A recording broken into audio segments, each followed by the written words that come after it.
بسم الله الرحمن الرحيم والفجر وليال عشر والشفع والوتر والليل إذا يسري هل في ذلك قسم لذي حجر ألم تر كيف فعل ربك بعاد إرم ذات العماد التي لم يخلق مثلها في البلاد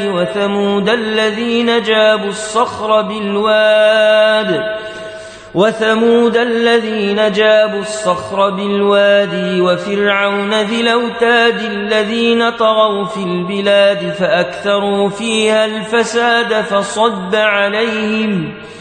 فصب عليهم ربك سوط عذاب إن ربك لبالمرصاد فأما الإنسان إذا ما ابتلاه ربه فأكرمه ونعمه فيقول ربي أكرمن وأما إذا ما ابتلاه فقدر عليه رزقه فيقول ربي أهانني كلا بل لا تكرمون اليتيم ولا تحضون على طعام المسكين وتأكلون التراث أكلا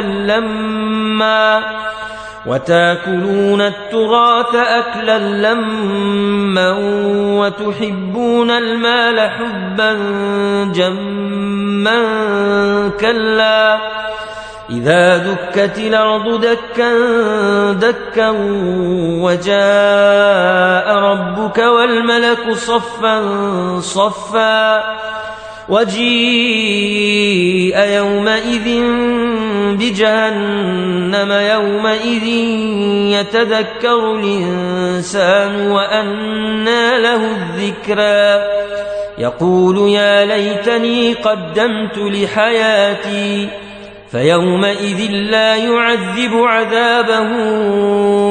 أحد ولا يوثق وثاقه أحد يا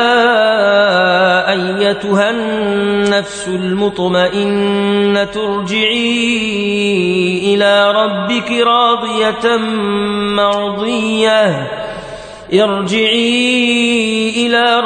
راضية مرضية